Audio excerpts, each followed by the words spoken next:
Guys, welcome back to my channel. Happy Monday, and I hope you guys had a great weekend. While you're here, go ahead and show your girl some love by liking the video and hitting subscribe if you're feeling the vibe, period. And go ahead and hit the hype button. It really does help us YouTubers, like when you hit the hype button. So if you do appreciate my content, please hit the hype button. It does good for the algorithm.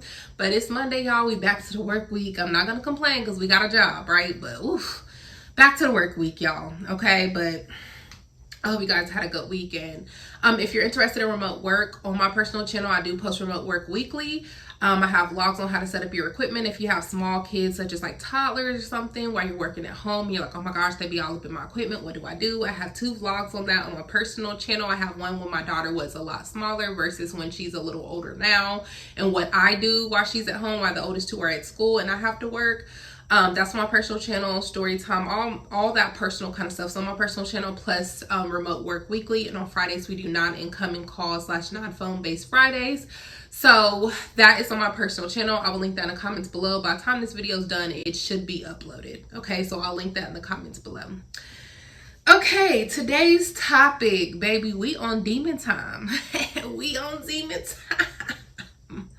Okay, y'all, I'm not even gonna lie to you, because I was like watching these clips last night, most of them last night when I was in the bed and it was dark, and I'm like, ooh, this probably isn't the best time to be watching this, y'all, because it was dark, no TV on. I'm like, ooh, so beware.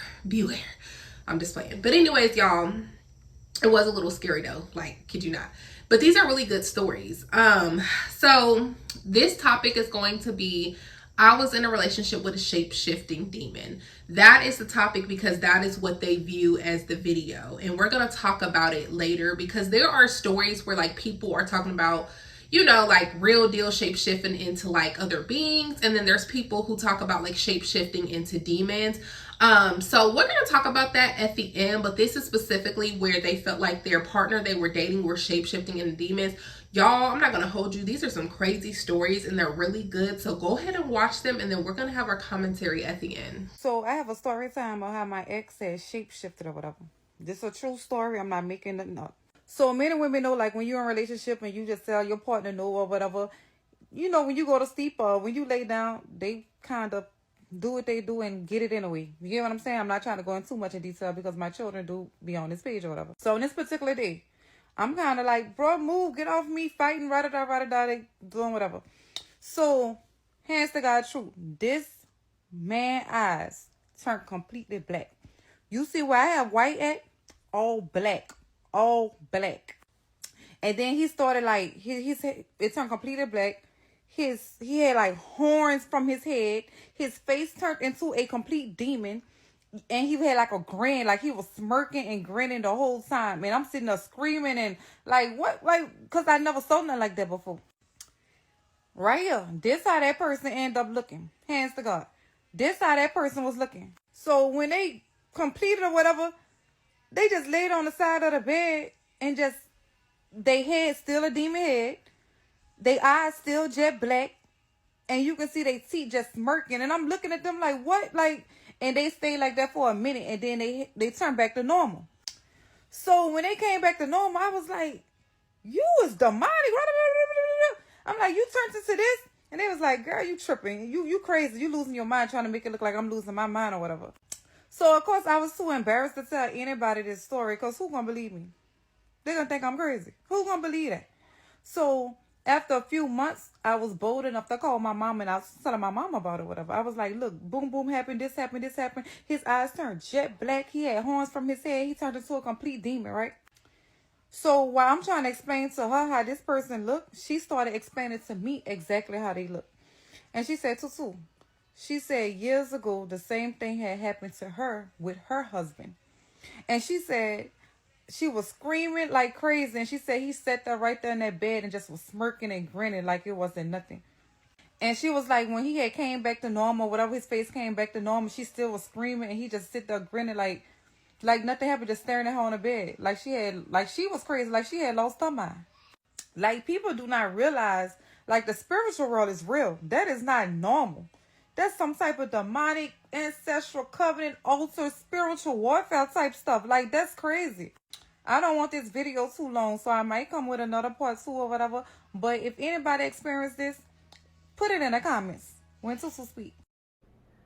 Okay, so let's get into the story time about the time I experienced a possession, shape-shifting, and almost got killed in the same morning. So me and my ex, we was arguing really bad, and he had told me to come get him because he wanted to talk about the situation and, you know, talk it out. So I'm like, okay. So I go get him or whatever. The whole entire time, mind you, he lives a little bit far, like not far, but a little bit of ways, because I lived in the boonies. So on the way from getting him all the way to my house, nothing was said. So I'm already irritated, like, you wanted me to come get you, and it's just this eerie feeling between us, and I'm just like so uncomfortable. So I'm like, ugh, whatever. So I'm like, okay, maybe, you know, we'll talk when we get home. So we get to my house, nothing was said. He goes in another room and go to sleep. So I'm like, okay, I'm about to go in my room and go to sleep. So the next morning I get woke up by a real loud sound, and it sounds like my door was slammed really hard. So I wake up and I go into the room here, and I'm like, did you just slam my door super hard? Nothing. Didn't look up at me, didn't say nothing, just sitting there. So I said his name like 3 times, y'all. When I say didn't look up at, you would think I wasn't talking to him. Like I didn't say anything to him, but the way his face was, when I say just so like misconstrued, like just evil is the way I can describe it, just evil. And when you're spiritually aware, you can tell in somebody's face when something's just not right or something has took over them. Like, so I'm like, you know what? I'm not about to deal with this. I don't even care. Like, I'm about to just go back in my room. So when you're ready to talk, you come talk to me. Yeah, I know you don't care. That's the problem. You don't give a F. But when I say completely went ballistic, just start spazzing to the point I just ran in my room, and he comes following me. And when I say the way he was yelling in my face, flinching at me like he was about to punch me in my face, like it was so bad to the point God told me to get on my knees and pray. So, and I mean while he's doing it. So I got on my knees and prayed. I never heard the voice of God tell me to get on my knees and pray like that. So that's what I did. And as I'm praying, he flee and slams the door again. All you hear outside is just boom, boom, boom. Like outside of my house, just boom, boom, boom, boom. As if he's just punching stuff, just hitting stuff, just out there going crazy. And then I finally hear the door slam and he leaves out. So that's when I go out to see what damage has been done, because I know it was some stuff that has been done. So I go out there, so many holes in the wall, just stuff thrown everywhere. Then he ends up calling me like, yeah, because where I lived at, I lived by warehouses, and it was like freeways and things like that. So he's like, yeah, I'm about to just run in traffic and take myself out. And I'm like, okay, this is too much. So I called his siblings to see if somebody could come get him. I didn't get no help. Nobody was able to come get him. So now I'm praying again. I'm like, God, I have to take this man home, because I have to get him away from me, and I'm not gonna leave him here in my place so he can just tear it up. No. So I pray, and I'm like, God, as we're on our way I'm on my way to take this man home, please protect me. So mind you, most of the time he gets in the front seat or he's driving when we on good terms. This man is, when he gets in the car this time, he's humming and gets in the back seat. Number one, the humming creeped me out.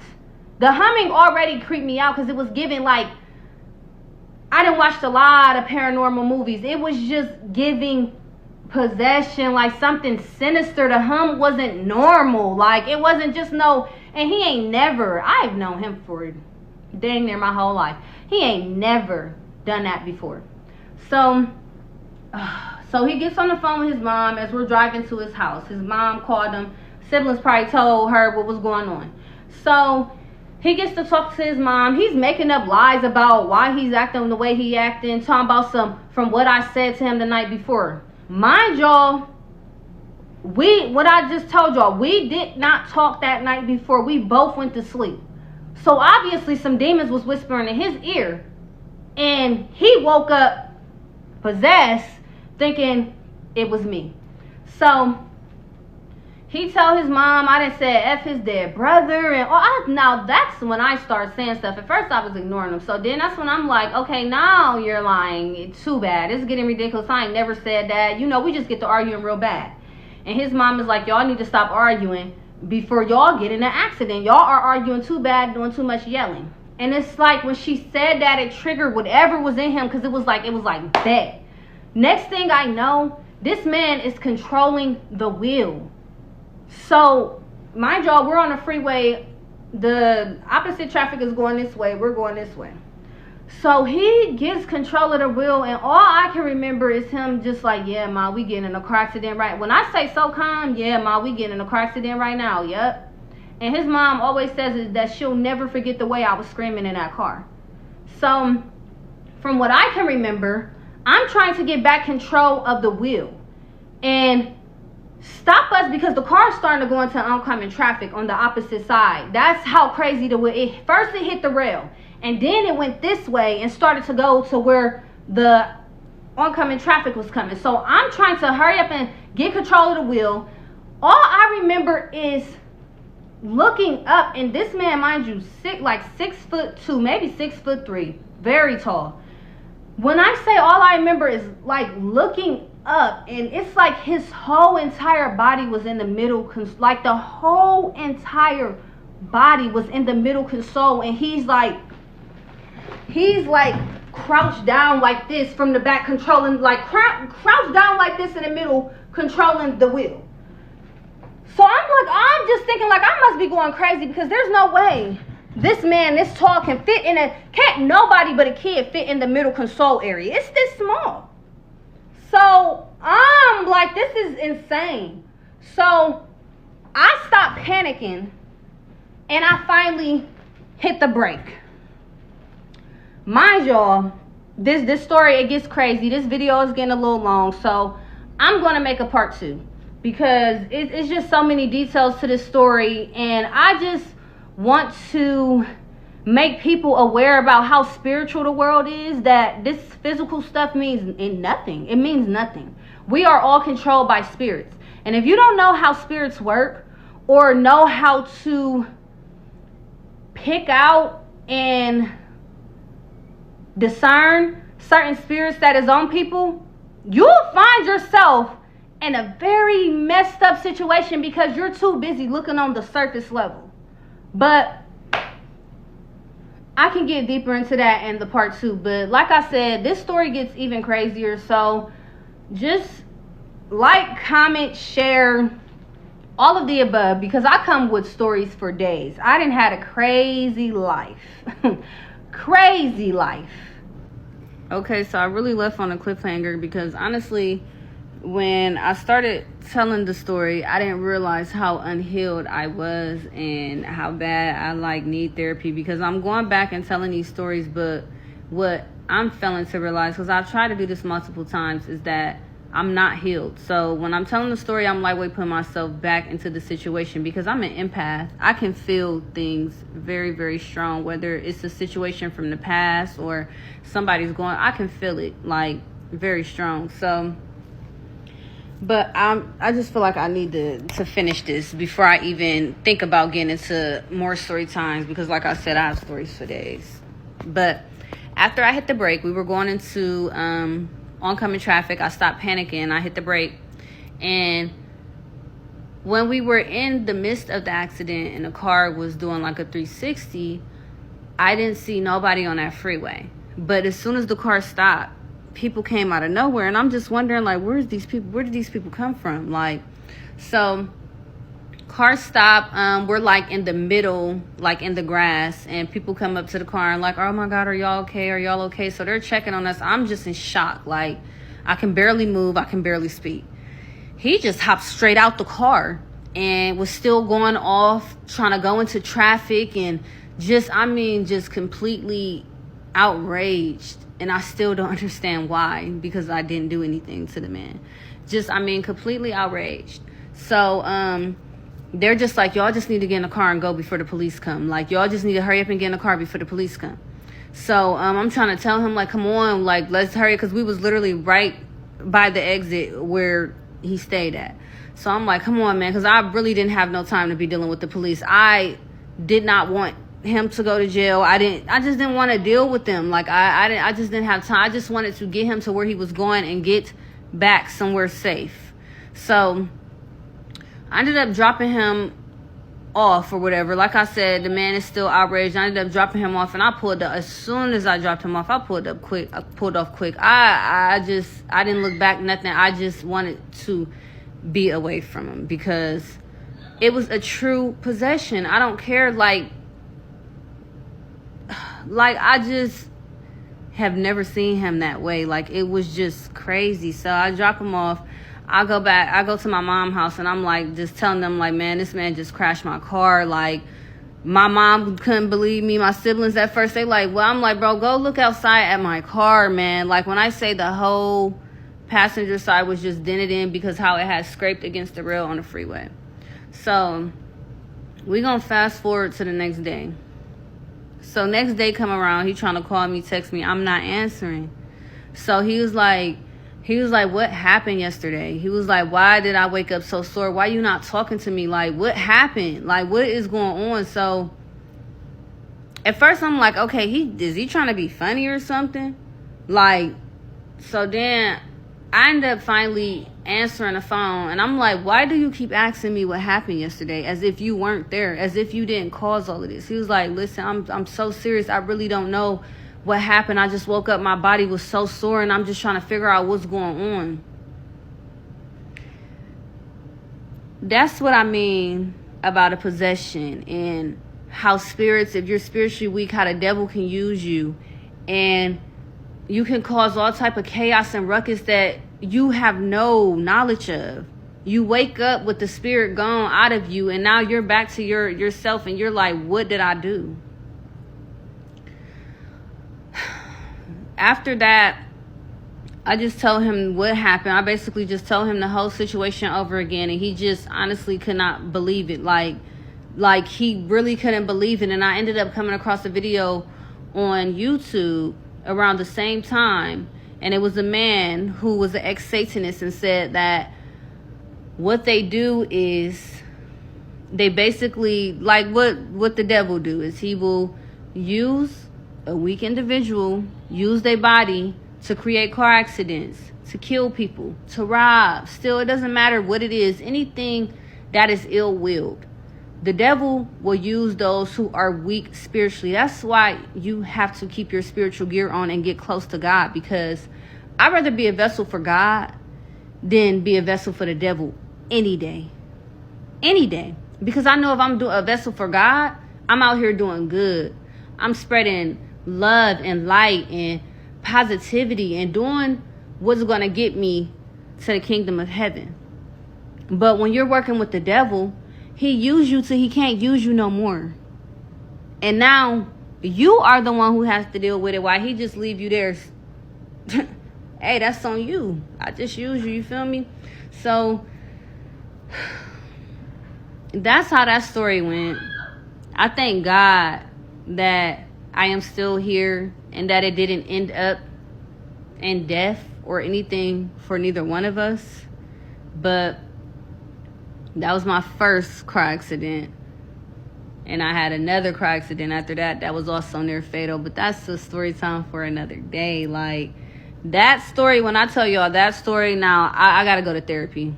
I ain't gonna lie. I have to go to therapy first, because that story is very deep. And it's 3 years later, and I'm still healing from it. And still recovering and getting my life back, because how traumatic that situation was. So all I want y'all to take from this story time is get good with God, so that your spirit of discernment can be so strong that when people start acting out of the ordinary, you're able to notice that they're being used by the devil, and to exclude yourself, or get on your knees and pray, or call out that spirit. But This world is so spiritual. This world is nothing but spiritual. A lot of us only see the surface level and the physical. It's all spiritual. We are all spiritual beings. Like, we are just in bodies. But your spirit is either for God or the devil. And my advice to you is to choose God. Period. I meant to add in the intro for this next story, it starts off as part 2 because part 1 is totally not related. I'm not sure why she wanted to include the two. It's just for about a spiritual experience she had at her school, but it's totally unrelated to the actual demon encounter. So that's why it starts at part 2. Hi, so I guess now I'm going to tell you about the time where I dated the devil.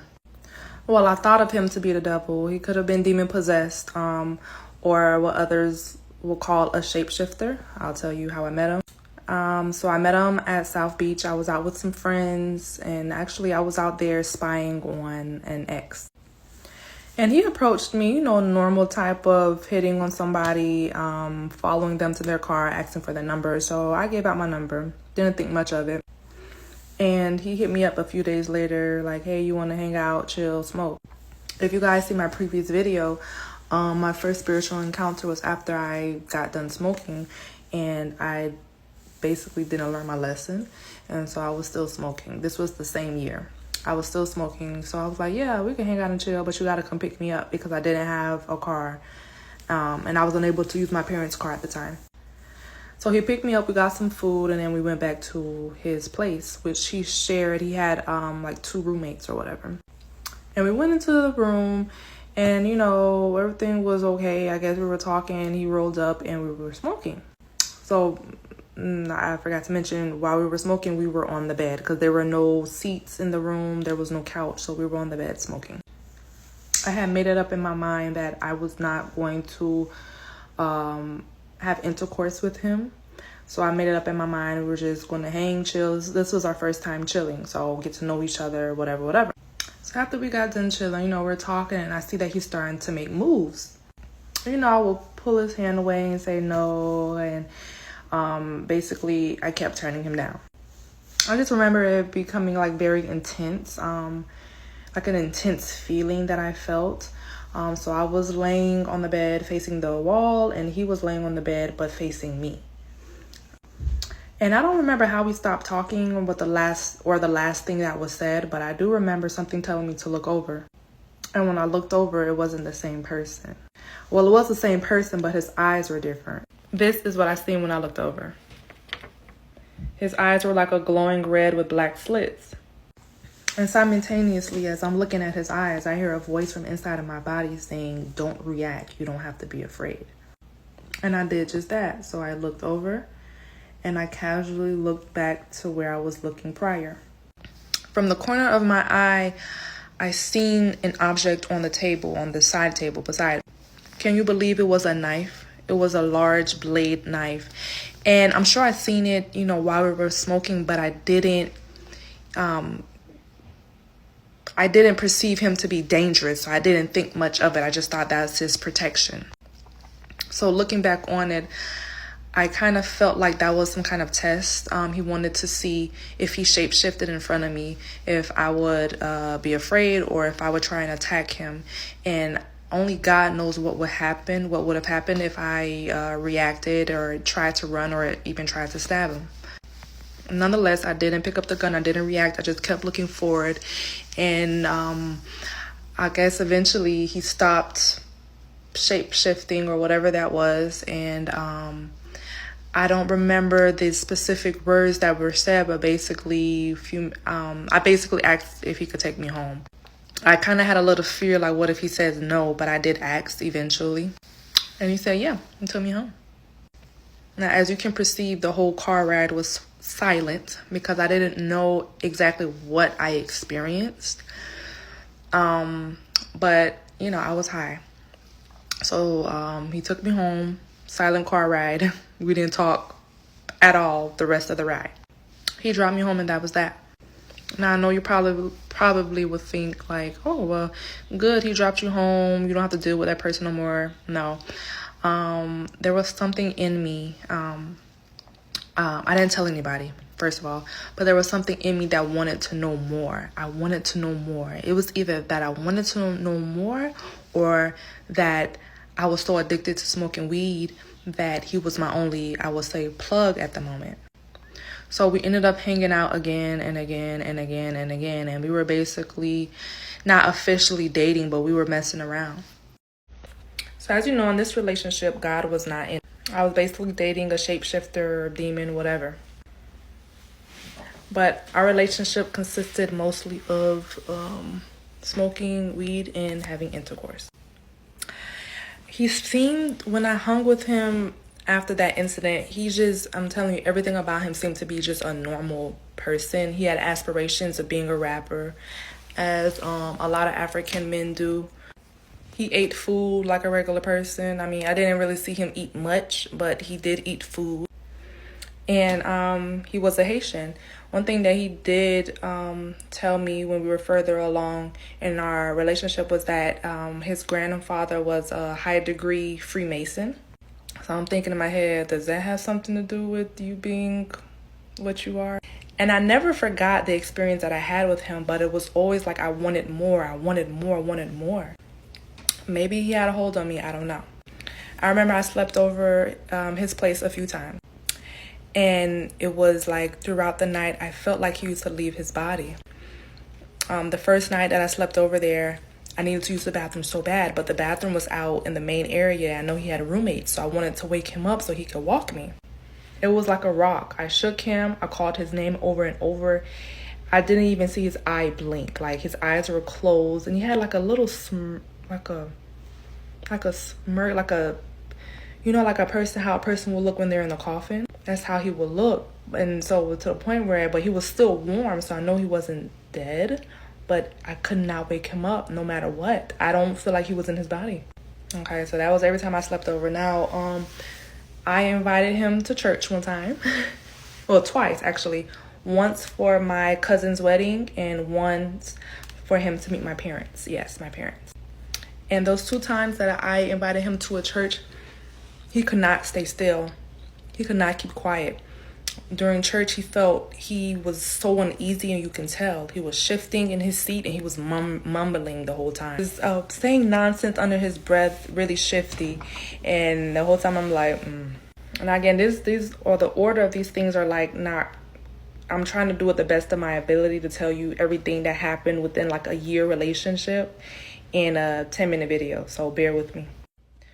Now, this is like a defining moment of how we stopped talking the first time, because we had a few months of a break. So how we stopped talking the first time. So now he had met my sister. We hung out a few times, all of us, because we all used to smoke.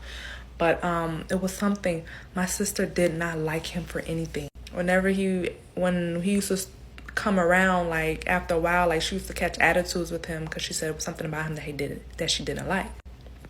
So one night we all hung out. We all was at Denny's, and it was just me, my sister, and him. And one thing led to another, and they got into an argument, like a really bad argument, to where she told him off and she told him to leave. Now, that being my sister, I gotta take my sister's side. So I said, I guess hit me up later. And that same night, my sister got into a car accident. She was hanging out with a friend, and she was following them to a location. And I guess her friend, for some reason, happened to run a stop sign. And she was just following after that friend. So she ran the stop sign too, not knowing that there was a truck coming.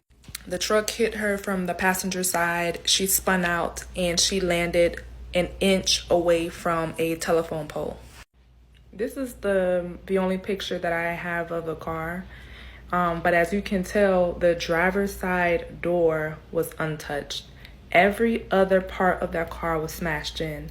The door behind her was smashed in. The back was smashed in. And of course, the passenger side was smashed in because that's where the truck hit her. So me and my sister thought it was quite interesting how the night that she got into a fight with him was the same night that she got into an accident. Okay, so per last video, my sister sprained her arm in the accident. But the point I wanted to get across, you see how all the other sides of the car was smashed in except her driver's side. That's what we call the grace of God. Even if this person put something on her, like a hex on her for that night for her to get into that car accident, it was the grace of God that saved her life. Which leads me to this part. I wanted to talk about how God's love actively pursued me while I was in this relationship. So first things first, I developed an aversion to weed. Every time I would smoke, my heart would beat fast, I'll be sweating, I'll be paranoid, and my desire to smoke weed fell exponentially. Because my sister totaled the car that we shared, I had to hitch rides with my dad to get to and from school and work. And my dad is a devoted Christian man. Every car ride, we were listening to our Christian music, and he will often minister to me. And I've always been a daddy's girl. Not only that, I met another Christian male that I was hanging around with, and he was not perfect. I will not lie to you, he was not perfect, but he did teach me about Christian music, and he taught me about like getting up at 3 a.m. to pray, that kind of lifestyle. So I found myself spending less and less time with the other person. But as I drew myself away, the other person, he pursued me more. So one evening, I finally gave in to him texting and calling and asking when we were going to hang out again. He said, hey, it's a carnival, you want to go? And I hesitantly said yes. So he said, I'll pick you up in an hour. So I was at the gym, so I said, well, I need to go home, shower, and get dressed. So as I'm leaving the gym, I'm driving my mom's truck, and I get into a head-on collision. I was going straight, and the car was trying to turn left, and he ended up turning right in front of me. Thank gosh, we did not have any serious injuries. I only really sprained my thumb in the accident. But my mom's truck was totaled, and I did not hang with him that night. Call it God's grace or God pulling me away from him. Now, after this, I really knew that God was trying to get my attention. So I continued to try and develop my relationship with the Most High God. But something in me kept responding to this person. So weeks later, about a month later, I finally gave in again, and I said, I'll come over.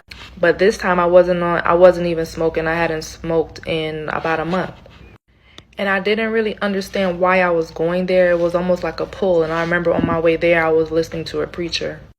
I don't remember what the sermon was about, but I just remember feeling very connected to God on my way there. And I didn't know why I was going, but I was going, and I just trusted God in it. So when I got there, of course, he asked me where you been and stuff like that.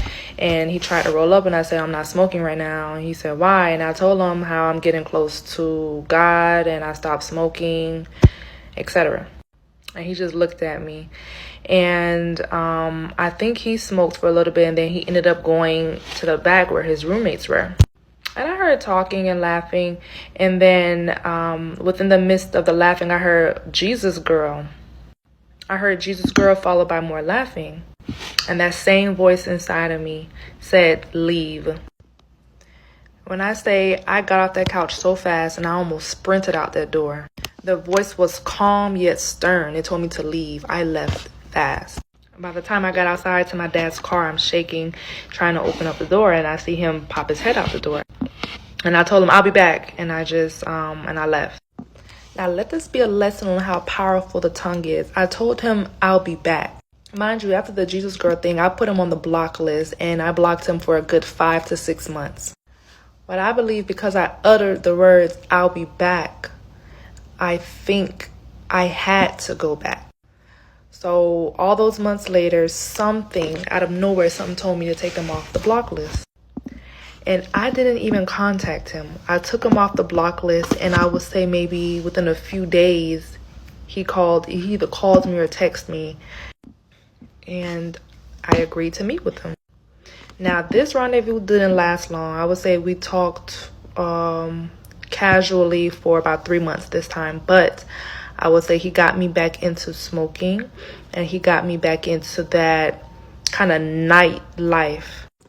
But how God pulled me away this time was out of nowhere, I developed a kidney infection. I just got really sick one day. It was almost like it started off as like a flu. So I was taking like flu medicine, and then all of a sudden I'm dizzy, can't stand. And so we go to the hospital and they say it's a UTI.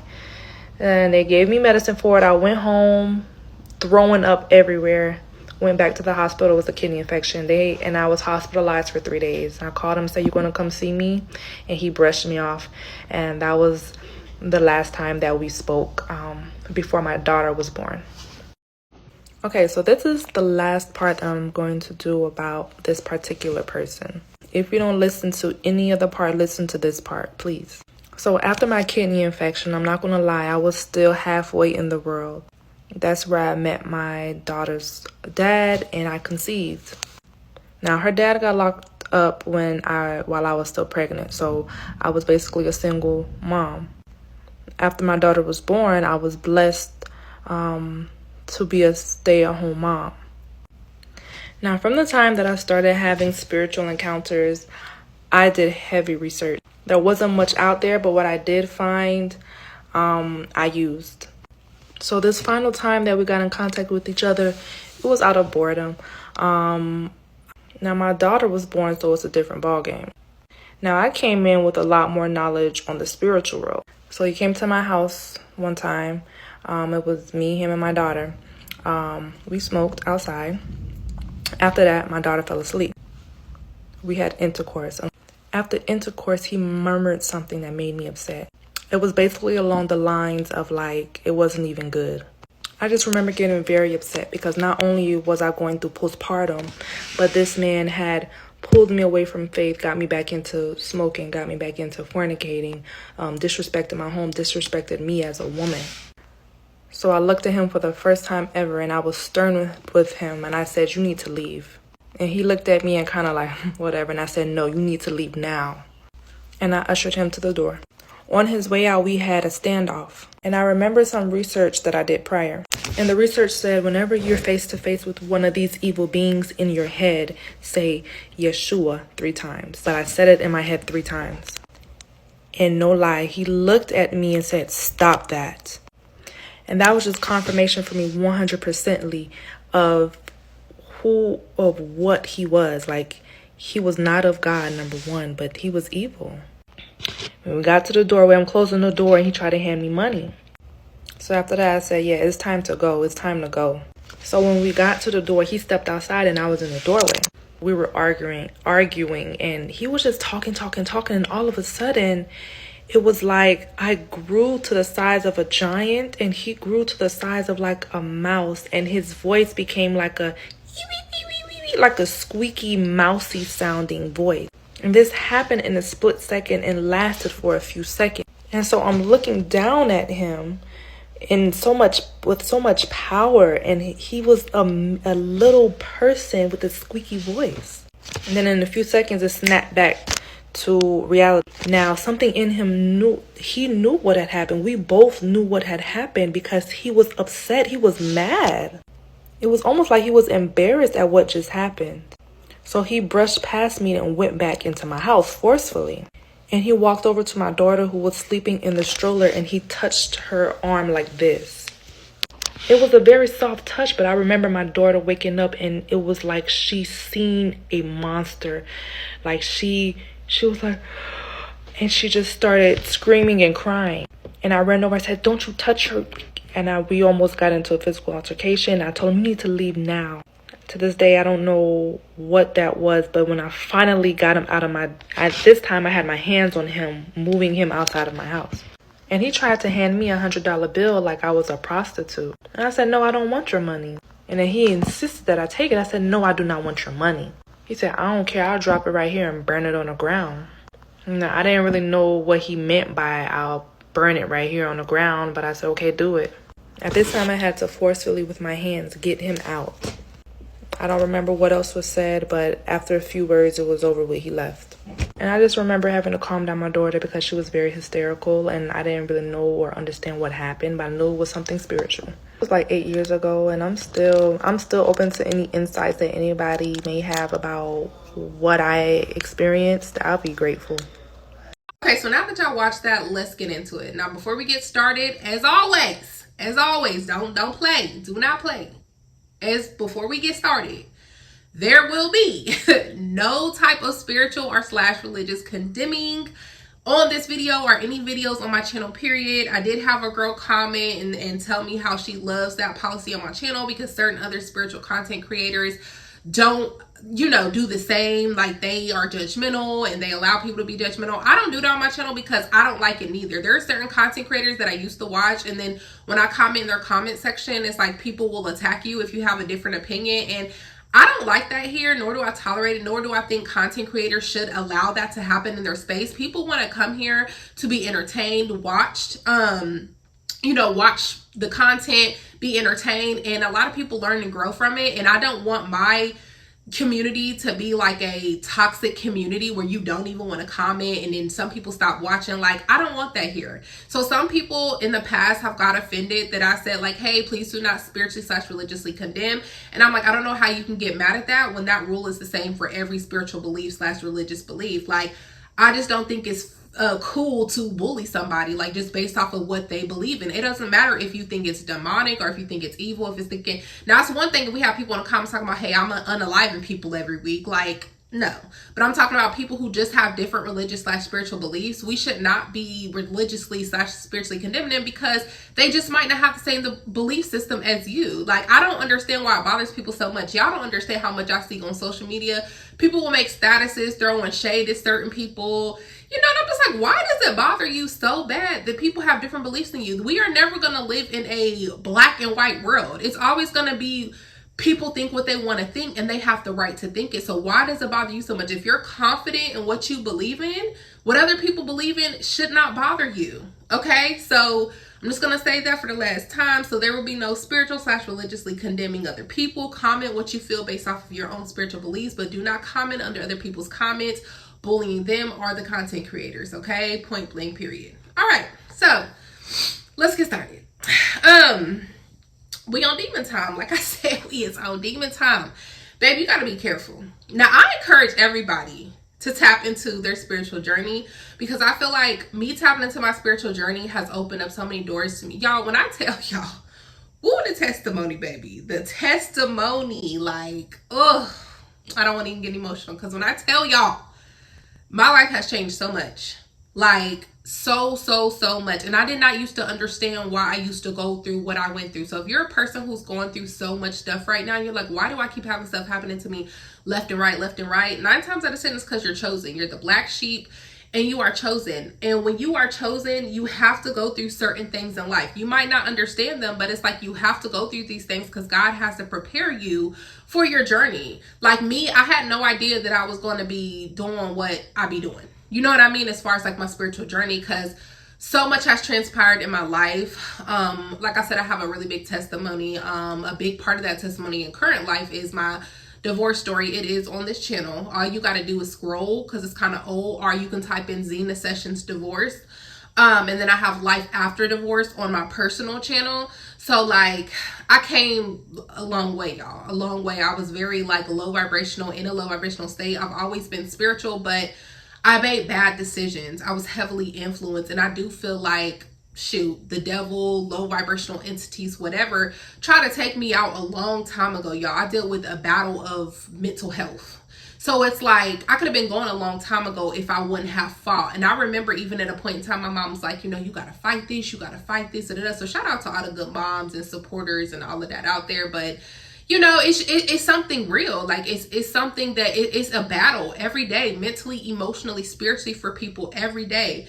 And it's like you cannot let the devil / evil / low vibrational entities win over your life. You just can't, because they will try, but you can't. It's always a battle, good and bad, evil versus good. Like it's always going to be a battle of that, high vibrational versus low vibrational. So like entities like me and other people, we're trying to, I ain't gonna say entities like it's a bad thing, but I mean like good entities, spiritual beings, like chosen ones, lights around the world. We try to wake up people spiritually, and it looks different for different people. Some people take more of a religious approach. I'm more of a spiritual person because that has worked for me personally.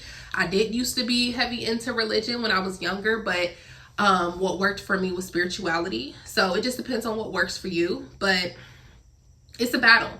So once you open, but I've had people who reached out to me before asking certain questions, like following my journey.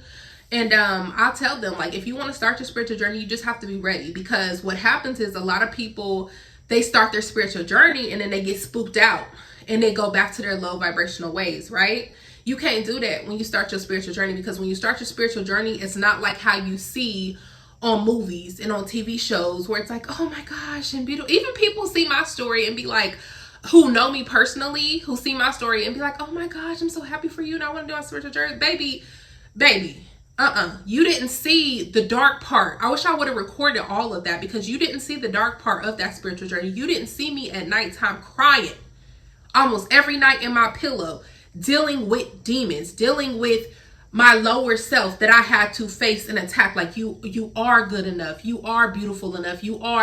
That's real. That's the shadow work that a lot of people don't want to talk about. That's deep. It goes deep. So it's like, once you open up that eye, you open it up. And not just that, you start tapping into your spiritual gifts once you elevate. Like, I've been seeing stuff since I was little, but I really start seeing stuff, start smelling stuff, start hearing stuff. You know, but it's part of your spiritual journey. You adapt, you evolve, because God wants to use you, you know, to help other people. But you have to be in alignment with that. He can't have you out here when you're not living right and you not an example of what you speak of. You know what I mean? So you have to go through like what they call a dark night of the soul. And that is the one tough thing that you have to do. So I bring that up to say, like, you have to realize when you're dating people and you have not elevated spiritually yet, you might run across these low vibrational entities. You might run across these like this, okay? Where it's individuals who, I don't know if I want to say specifically shape-shifting. I believe that they could be shapeshifters, but I also believe that they just really are demonic. They have a lot of spirits they deal with. I believe when I see shapeshifters, I think of more of like people walking around, you know, who real deal have like a different identity. You know what I mean? Because I've seen this one story, which I'll probably share either this week or next week, where this girl was dating somebody and he literally was a different person. Like, but it wasn't like demon different person. He just was a different person. Sometimes they be animals. Sometimes they be, you know what I mean? Like, that's what I mean. That's what I think about when I think about shape shifting. I don't think more of like a demon, because I think more, when I think demons, I'm thinking more about possession and how like some individuals are so like low vibrational that they have so much of their body percentage being like evil, if that makes sense, okay?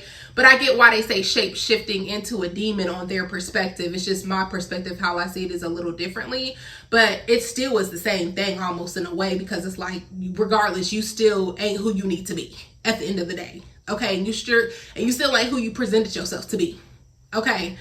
But you have to be careful. And if you're not in your spiritual journey, if you are not spiritually healthy, if you're not spiritually growing and evolving, you are the prime, what's the word I'm looking for? Prey for these individuals. They can smell that. They can sense that. See, they know who they can play with. They know who they can't. Okay. So notice how the last story, which girl, like, just why?